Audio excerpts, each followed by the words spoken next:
Welcome to the Sci-Fi Evolution channel. In a far corner of the universe, in the depths of space, there was an empire known as Xaner. They were a formidable force, imposing and towering. For centuries, the Xaner have maintained their rule through fear. They believed that strength was equal to power, and weaker species existed solely to serve them. Throughout the galaxy, the Xaner were known for their dark tradition of hunting. Each hunting season, they chose a weak species and sent their best hunters to capture them.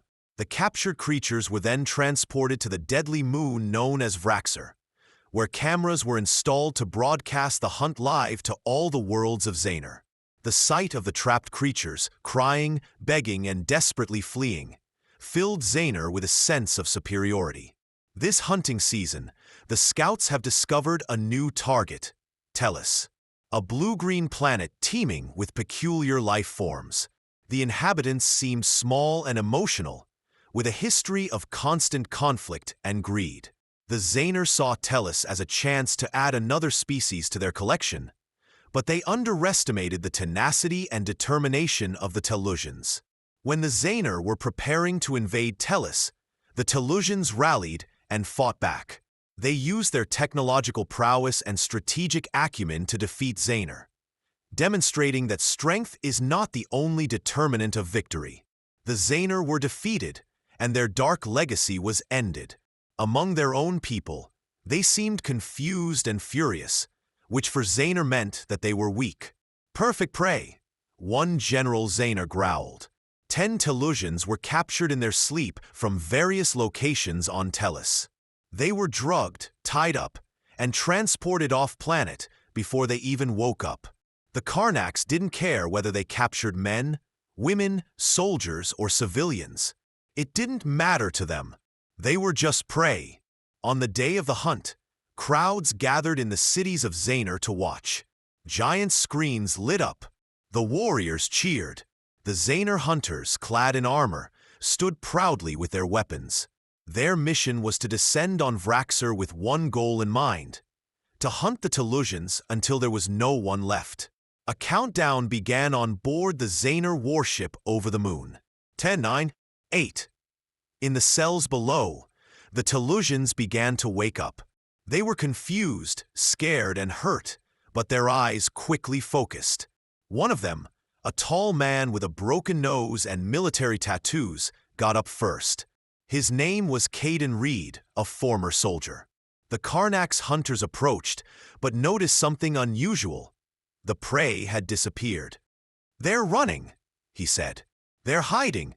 They're watching us." The commander barked. "What do you mean?" Out. "They're fighting back." A video feed from one vehicle and from a soldier showed a glimpse of movement. The Tellusian jumped out of the treetops and knocked the soldier to the ground. The Tellusian used an alien weapon against him before the camera went out. Panic spread among the audience. It was no longer a source of entertainment. The commander considered it a happy occasion, a rare surprise, and ordered the others to move in a group. However, as they went deeper into the jungle, they encountered traps, nets woven from alien vines, pointed stakes, and swinging logs. One hunter lost a limb, and the other disappeared completely. On the home planet, the crowd was silent. Fear replaced laughter. One camera captured a sight that made everyone freeze. A Tellusian man, his shirt torn, his face covered in mud, standing alone near a tree, looking directly into the camera. His eyes were... The commander of the Karnax hunters, a calm but cold figure, only spoke 3 words: "You started it." Then he retreated into the shadows. The council quickly interrupted the broadcast, not wanting the public to see more, but it was too late. Hunting was no longer a game. One of the last surviving Karnax hunters sent a final message to his commander before the signal went dead. His voice was low and choppy. "We thought we were prey, but they are not prey. They are death in human form." The crew expected silence after the first day, believing that the Tellusians would cry, break down, and die like any other kind of prey. However, The jungle has become a place of terror for hunters. 3 Karnak's warriors were dead, 2 were missing, and the rest were terrified, truly scared, something the Karnaks had never experienced before. The command ship over the jungle continued to try to reconnect with its hunters, but every message was the same. We are not alone here everywhere. They're alive.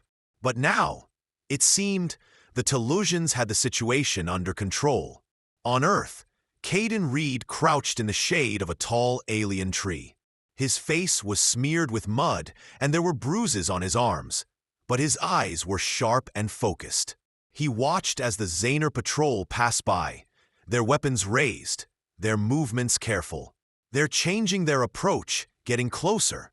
They're afraid, Mirabelle whispered from behind him. Caden nodded slowly. Okay, fear slows them down. He used to train soldiers, fight in cities and deserts. But this jungle was an unfamiliar territory. War never really changes. You learn from the terrain, master fear, and turn the situation around. Just the day before, the Telosians had been strangers. They were a single entity now, united by survival instinct, teamwork, and anger. Caden was giving orders. Maya took care of the wounded and set traps, while a young woman named Leonie hacked into the Karnak's drone using only fragments of metal. It's an instinct. A quiet man named Zephyr moved through the trees like a ghost.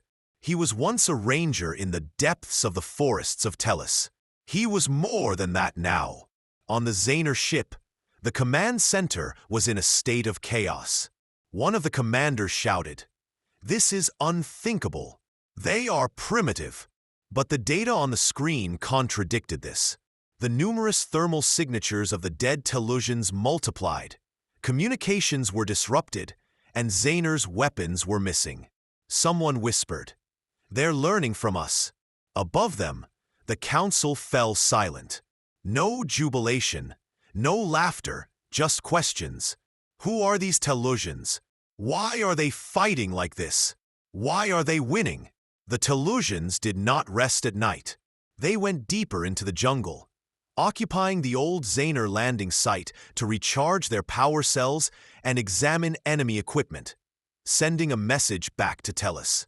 Lena climbed a tall tree with a stolen Zaner transmitter. She looked at the red moons of Vraxar and said softly, "This is Lena Morozov. Telos, if you can hear me, I'm being chased, but I'm not a victim. I'm fighting. I'm surviving. I'm winning." She paused, then stated, "And if they think it's a game, tell them the game is over." At the far end of the universe, deep under the oceans of Telos, a listening post detected a signal. The alarm went off. The commanders woke up. One voice said, "They've discovered us." Another voice replied, "No, we found them." Back on Vraxar, the Karnak scout had strayed too far from his unit. He thought he was alone, but he was wrong. Zephyr came out of the shadows, silent as a breeze, and hit him hard. Karnax fell, groaning in pain. Zephyr didn't kill him. Instead, he left him tied to a tree with a trap made by the Telosians hanging over it. Later, another Karnax found it and wrote it on a tree, for words were written in blood. "You are the prey.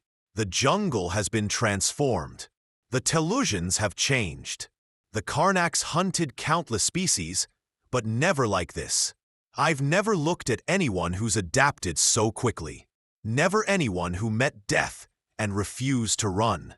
A young Karnax, barely out of training, whispered to his captain, "What if we made a mistake?" The captain did not answer, because deep down he already knew that they had made the most serious mistake in the history of their empire. Silence reigned in the icy darkness of space. The war room, located deep inside the Telos defense base, was filled with anticipation. The transmission from Mirabelle finally reached its destination, but the signal was weak and distorted. The message was clear. We were being chased, and we fought and won. General Reynolds stood in front of the big screen with his arms folded and his jaw clenched. Around him were the leaders of the Tellus Unified Military Command, men and women from every nation. None of them spoke, none of them blinked, because they all knew what it meant. It wasn't a rescue mission, it was a warning. "Who are these hunters?" one voice asked. The AI engineered the data. Tall reptilian species called Xaner, highly evolved and known for their cruelty. They prey on weaker races for the sake of sport, choosing planets with low technology as their targets. The AI continued. "They're watching, they're hunting, they're laughing." One commander stood up, slamming his fist on the table. "We are not the species they chose." Another added. "But we won't be their prey." General Reynolds' voice was icy. "They don't know our history." While the Tellus response team was preparing ships and arming them on Vraxar, the jungle was completely transformed. The Karnax no longer hunted. They hid in the trees, under the fog and shadows. The situation had changed. The Tellusians were moving at night, building traps out of alien materials, studying every weakness of their opponent, and now they were preparing to strike. Caden Reed was standing over a rough map drawn on the ground, and Lena, Zephyr, and Leonie were gathered around. He pointed to 3 key locations, the Xaner communications posts. "If we hit all 3, he said, "we'll blind them." Lena nodded in agreement. Then Caden's voice dropped. "Then we attack their camp," he continued. "But they don't have Tellus weapons, but they do have Karnax, and each captured Karnax provides them with more tools each cycle." The Tellusians grew stronger with each cycle, while the Karnax weakened. On the Xaner command ship, the fear turned to panic as the reports from the jungle became increasingly alarming. One commander shouted, "We have to retreat. These creatures are not prey. They are monsters." Another growled, "They were just lucky." But deep down, everyone knew it wasn't luck. It was nature, and in this jungle, the Tellusians had become the real ultimate predator. In a remote corner of the galaxy, the Galactic Council was receiving reports of chaos. The reconnaissance drone captured a single image of a Tellusian covered in blood, holding a Xaner rifle and looking directly into the camera. The connection ended a few seconds later, leaving only this image, cold, angry, fearless. One council member whispered that they should warn the others, but it was too late. Tellus saw the transmission, and Tellus remembered his people. 3 massive warships launched from orbit, carrying no diplomats, no negotiators, just soldiers and silence. The Fury, the lead ship, carried only rage. "The jungle is ours." The last order was given. The message spread across the galaxy, and the galaxy heard the truth. The Xaner were no longer hunters. They became prey. The forest of Vraxar has transformed, no longer belonging to Xaner. The air was filled with smoke and fear. Bonfires burned where hunters had once camped, and the trees whispered stories of blood, not from animals, but from the Xaner themselves. The Tellusians were no longer hiding, moving swiftly, cunningly, and deadly. For the first time in its long history of hunting, it was Xaner that was hunted. Zephyr and Lena moved silently through the undergrowth, having destroyed another Xaner patrol moments earlier. Zephyr wiped the blood from his face and looked up at the sky. "They're falling apart," he said. Lena nodded, watching the dark clouds overhead. "We adapt, we learn, we survive," she said. More survivors joined them, forming small groups scattered through the forest. The jungle, once wild, has been transformed by Caden into a deadly landscape, into a pack of wolves. This jungle was their domain. On the spacecraft orbiting Vraxar, the crew was in a state of panic. Lord Vala, supreme commander of the Xaner fleet, slammed his hand on the control panel. "They're just Tellusians. Stop it!" he roared. "Primitive, weak." But no one answered. The data revealed another truth. Dozens of Xaner units were lost, communications towers were destroyed, Tellusian forces were getting stronger. Their technology was stolen and repurposed. Tellus ships were now venturing into deep space. The Hammer of Silence moved faster than most ships of its size. Commander Valina stood on the bridge with her arms folded behind her back, her eyes cold.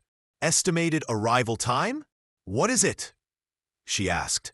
A watch, her subordinate replied.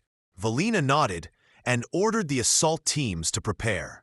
She turned to the porthole and watched the stars blur outside the window. She looked at the reports and watched the videos. The Karnax had captured her people. The Telosians taunted the aliens by chasing them. Let's see how they'll laugh now, Lena whispered into the hallway. Caden Reed stood in front of a table covered with shards of alien armor. The aliens have set up a base deep in the jungle. They have no technology other than what they stole, but their instincts have served them well, he said, studying the map and pointing to the last alien base. This is their backup position, heavily defended. If we destroy it, the aliens will be exposed. They will have nowhere to retreat to. Lena considered this. Her eyes narrowed. Caden smiled, a thin grin that didn't reach his eyes. Let's show them what happens when the Telosians stop running. Night fell, and the jungle quieted down. But the silence was not peaceful. It was a warning. And then, when the Telosians attacked, not as soldiers, but as predators from trees, mud, darkness, grenades made from Karnax weapons, knives from ship parts, traps that tore through armor. The Karnax guards screamed as the shadows tore them apart. Some tried to escape, but fell into the fire. Lena led the charge, her hands steady, her eyes burning. She threw a grenade into the base's fuel depot, and the explosion lit up the sky. On the warship, Lord Vala watched in horror as the signal from their base was cut off. He turned to his officers. Prepare the escape pod. We're leaving. But one of them said, Sir, reinforcements will be here soon. When they arrive, there will be nothing left. At that moment, another alarm sounded. Another ship has arrived. The Orbit. A Telosian warship big, fast, and armed. The Hammer of Silence. Commander Valina has opened a channel on all frequencies. Her voice was calm and controlled as she addressed the Zaner ship above Vraxar. Your time is up, she said. You were hunting our people. You heard our screams. It ends now. Leave or burn. The Zaner ship fired first, but the Hammer of Silence returned direct and brutal fire. Their weapons pierced Zaner's shields like paper, and within minutes, the Zaner warship was crippled and began to fall from orbit. On Earth, Caden and the others watched as the burning trail in the sky became the falling Zaner warship. Lena whispered, Isn't that a meteor? Caden smiled grimly and said, No, it's justice. They stood in silence as the flaming Zaner warship crashed deep into the jungle. A final warning to all who were watching. The jungle shook, and then there was silence. No more roars, no more screams, just silence and ashes. The galaxy watched in disbelief as this insignificant species, classified as primitive, showed its strength and determination. Karnax has just been destroyed. In the hunting forest, they shot down one of their command ships, but one survived. They fought back and took one of our own. And across the galaxy, other species have taken notice. Whispers began. The Telosians are not prey.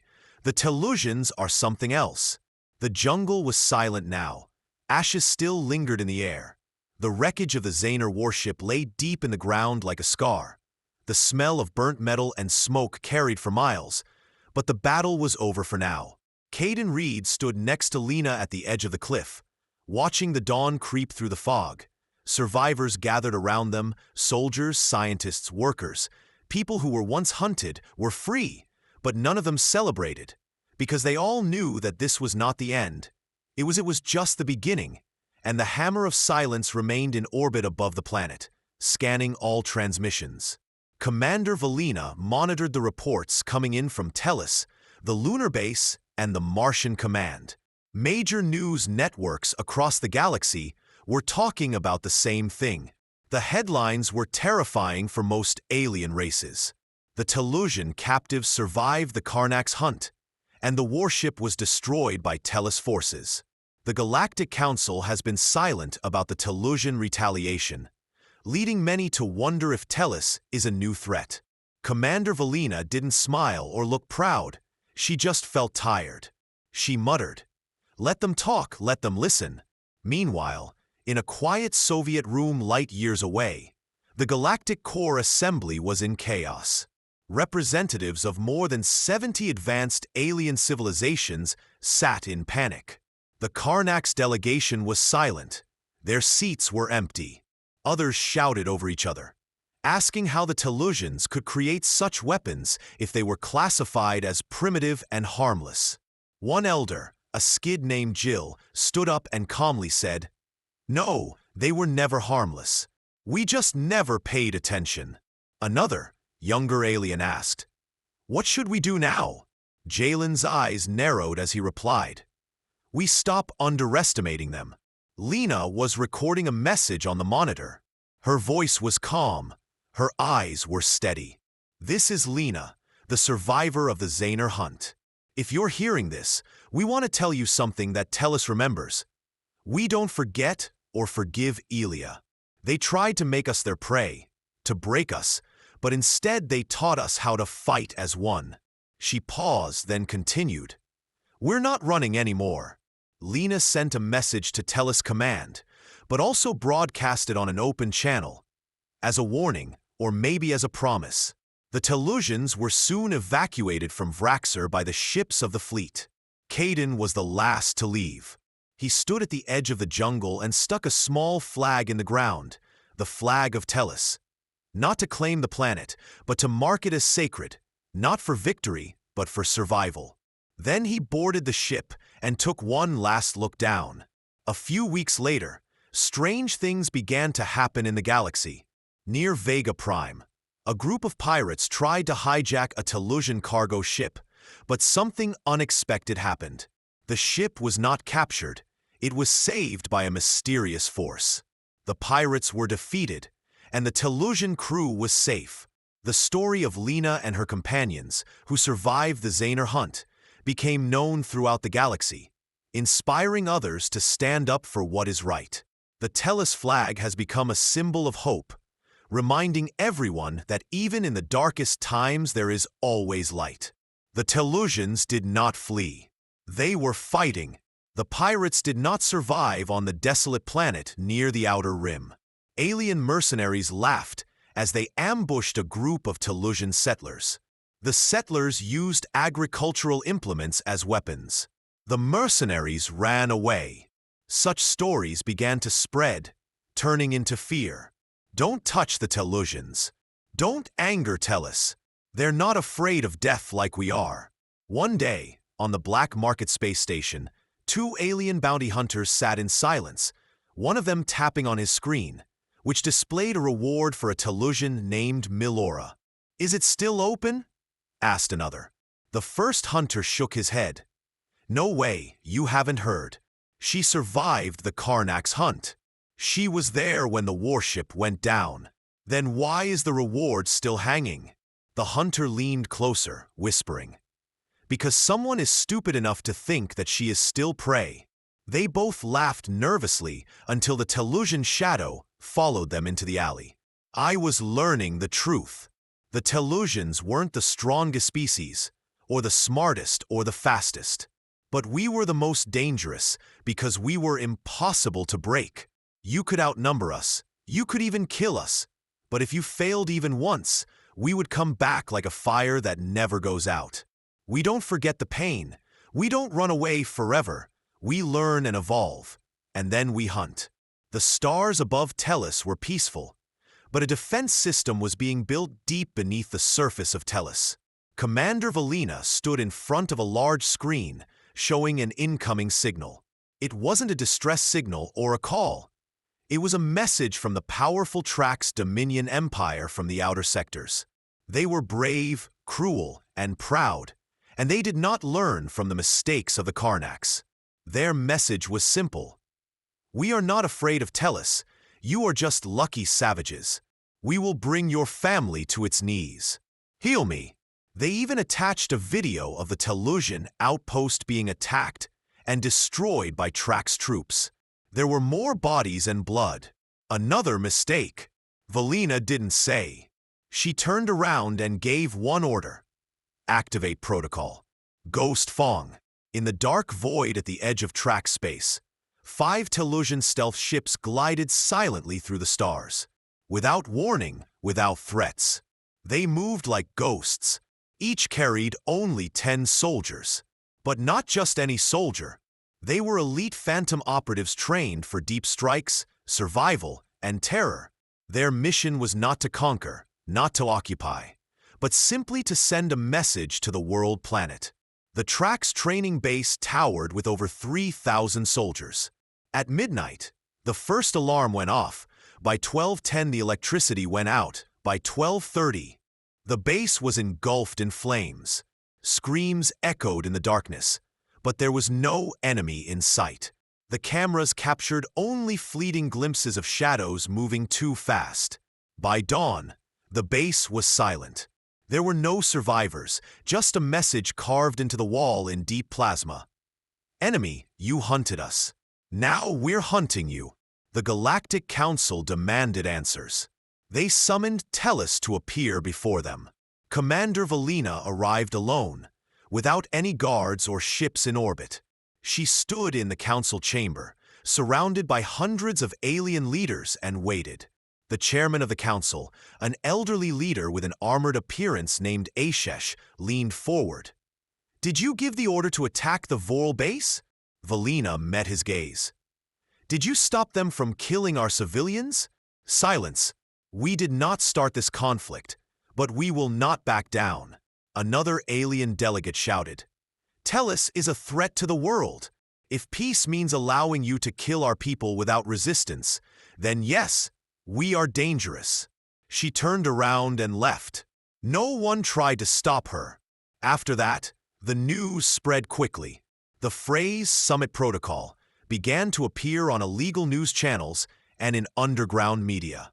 Stories flooded in. The battleship tracks disappeared near Mars, leaving no trace. The slave market that sold Tellusians turned to glass overnight. A Tellusian prisoner escaped from an alien research facility and killed everyone before disappearing. Most species didn't believe it at first, but fear is stronger than facts.